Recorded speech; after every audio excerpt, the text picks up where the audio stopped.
जान की अपनी हिफाजत के लिए हम यहाँ पर हैं। हम उनको कोई डर नहीं है, ये कहना छोड़ दें। ये पैसों की अट्रैक्शन में है और ये बिकने और बकने वाले लोग हैं। बहुत अच्छा हुआ ये एक्सपोज हो गए। मैं तमाम चैनलों का शुक्रिया अदा करता हूँ कि आपने इनके चेहरों को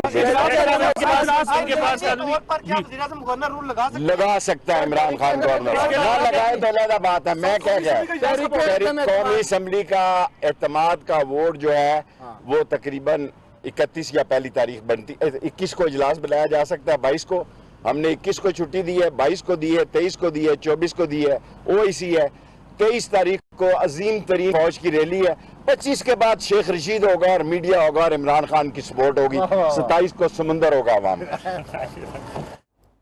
25 के बाद हालात बदल जाएंगे और 27 तारीख को अवाम का समंदर डी चौक में मौजूद आप देखेंगे। वजीर दाखिला शेख रशीद ने यह कहा है, उन्होंने कहा कि हुकूमत का मोराल कायम है। अरकान पैसों की तरफ खींचे चले गए और तमाम चैनल्स का शुक्रिया अदा करता हूं कि उन्होंने इन्हें एक्सपोज किया। आज हमने देखा कि पार्लियामेंट के सिंध हाउस में कई अरकान जो वहां पर मौजूद थे, उन्होंने कहा कि हम सिर्फ सेफ्टी के लिए वहां पर मौजूद हैं क्योंकि इससे कुछ दिन कबल जो पार्लियामेंट लॉजेस में वाकया हुआ उसके बाद हमें अपनी जान का खतरा है, इसलिए हम अदम एतमाद की वोटिंग के दिन से कबल यहां पर महफूज पनाह लेने के लिए आए हैं। उसके बाद शेख रशीद प्रेस कॉन्फ्रेंस कर रहे थे जो आपने मुलाहिजा की।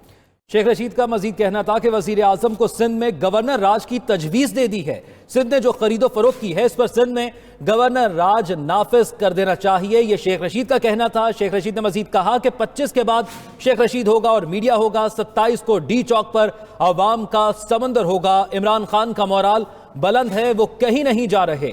शेख रशीद का मजीद कहना था कि ये बिकने और बकने वाले लोग हैं, पैसों की चमक ने इनको अंधा कर दिया है। वजीर आजम को सिंध में गवर्नर राज की तजवीज़ दे दी है। वजीर दाखिला शेख रशीद ने मीडिया से गुफ्तगू करते हुए मजीद कहा कि सिंध ने जो खरीदो फरोख्त की है इस पर सिंध में गवर्नर राज नाफिज कर देना चाहिए। जी हाँ, शेख रशीद मीडिया से गुफ्तगू कर रहे थे। आज सिंध हाउस में होने वाली सूरत हाल के बाद प्रेस कॉन्फ्रेंस कर रहे थे। उन्होंने कहा कि तमाम हालात कंट्रोल में हैं। 28 को वोटिंग होगी और 27 को एक बड़ा जलसा डी चौक पर होगा। उससे कबल हुकूमत तमाम तैयारियां मुकम्मल किए हुए है और तमाम हालात को बगौर जायजा लेकर देख रहे हैं और देखेंगे कि कोई भी बदमज़गी पैदा ना हो। हुकूमत का मोराल बुलंद है। वज़ीर आज़म इमरान खान भी इस हवाले से पुरएतमाद हैं। उन्होंने कहा कि अपोजिशन जितनी कोशिशें करना चाहती है कर ले, वज़ीर आज़म एतमाद हासिल करके रहेंगे और इस पर भी वज़ीर आज़म इमरान खान पुरएतमाद हैं। ब्यूरो चीफ इस्लामाबाद सोहेल इकबाल भट्टी हमारे साथ मौजूद हैं। सोहेल इकबाल भट्टी, शेख रशीद की गुफ्तगू भी आपने सुनी। उन्होंने कहा कि 25 के बाद हालात भी बदलेंगे, शेख रशीद होगा, मीडिया होगी और उसके बाद 27 को एक बड़ा जलसा किया जाएगा। क्या सूरत हाल देख रहे हैं?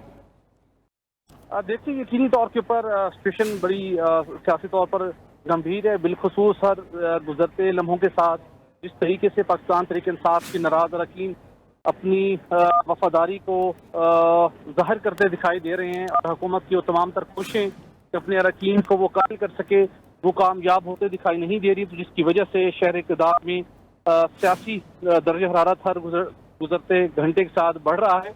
और ओआईसी का इजलास और उसके साथ ही समाज की जो तकरीब होनी है उसके बाद ये चीज़ें कुछ थोड़ी सी हमें स्मूथ चलते हुए भी फिर वक्त दिखाई दे रही हैं, लेकिन 24 मार्च के बाद सिचुएशन यकीनी तौर के ऊपर काफ़ी मजीद इंटेंसिव हो जाएगी। अच्छा सोहेल इकबाल भट्टी, ये बताइएगा, शेख रशीद साहब ने एक अहम बात की है कि वजीर आजम को सिंध में गवर्नर राज की तजवीज़ दे दी है। आपको क्या लगता है वजीर आजम का इस पर क्या रद्द-ए-अमल होगा? देखिए, जो इस वक्त सिंध हाउस के अंदर जो सिचुएशन बनी हुई है और बिलखसूस गुज़श्ता 15 से 20 दिनों के दौरान साबिक सदर आसिफ अली जरदारी ने और पाकिस्तान पीपल्स पार्टी कुछ रहनुमाओं ने जो रोल प्ले किया, इस हवाले से हमने भी पहले कई बार तो इस बात का इजहार ख्याल किया कि प्राइम मिनिस्टर इमरान खान को बहुत ज़्यादा तहफ़्फ़ुज़ात हैं आसिफ अली जरदारी के रोल से और इसमें काफ़ी बरामदे पहले भी बहुत सी रिपोर्ट्स मसूल हो रही थी, लेकिन आज जो कुछ हुआ सिंध हाउस के अंदर और इस मामले का तफसीली जायजा लिया प्राइम मिनिस्टर ने आज अपने खसूसी इजलास में भी, तो हुकूमत मुख्तलिफ कानूनी ऑप्शंस पर तो गौर कर रही है। ऑब्जेक्टिव उसका डेफिनेटली यही है आल दो कि जब भी वफाकी हुकूमत की तरफ से किसी सूबे में गवर्नर, ठीक है, हमारे साथ ही आप मौजूद रहिएगा। सोहेल इकबाल भट्टी, हमारे साथ पाकिस्तान मुस्लिम लीग नून के रहनुमा मोहम्मद जुबैर साहब मौजूद है। बहुत शुक्रिया आपके वक्त का। मोहम्मद जुबैर साहब, ये फरमाइएगा, शेख रशीद साहब अभी मीडिया से गुफ्तगू कर रहे थे, उन्होंने कहा कि मैं इमरान खान को मशवरा दे के आया हूं कि सिंध में गवर्नर राज लगा दिया जाए, आप क्या कहेंगे इस पर? मेरा ख्याल है शेख रशीद साहब जाएं अपना वहाँ लाल हवेली जाके रिलैक्स करें, सिगार पिए। मेरा ख्याल है उनके लिए ये शिकस्त हो चुकी है, उसको मान लेना चाहिए। क्या फजूल बातें कर रहे हैं, गवर्नर राज किस बेसिस पर लगाना चाहिए? क्या हुआ है? क्या फहरिस्त है कि सिंध की हुकूमत काम करने में नाकाम हुई है? क्या लॉ एंड ऑर्डर मेंटेन नहीं कर रही है? क्या फाइनेंशियल मैनेजमेंट नहीं सही हो रही है? क्या काबीना का इजलास नहीं हो रहा? क्या चीफ मिनिस्टर अपने ऑफिस नहीं जाते हैं? क्या हुआ क्या है? और बुजदार वहां पंजाब में नहीं लगना चाहिए शेख रशीद के मुताबिक, जहां उस्मान बुजदार के खिलाफ पूरी की पूरी पार्टी खड़ी हो गई है, पूरी की पूरी पार्टी उनके खिलाफ खड़ी है इमरान खान की। वहां गवर्नर राज नहीं लगना चाहिए, लगना चाहिए तो सिंध में लगना चाहिए। सिर्फ इसलिए शेख रशीद सजेस्ट कर रहे हैं क्योंकि उनको नजर आ गया है कि शिकस्त हो चुकी है और पार्टी इज ओवर, और ऑपोजिशन में अब थोड़े दिन के बाद बैठना पड़ेगा। अब उन्होंने वो समझते थे कि जी 2028 या 2033 तक इमरान खान रहेंगे, तो मेरा अच्छा ख्याल है सर, आप मान लेना चाहिए।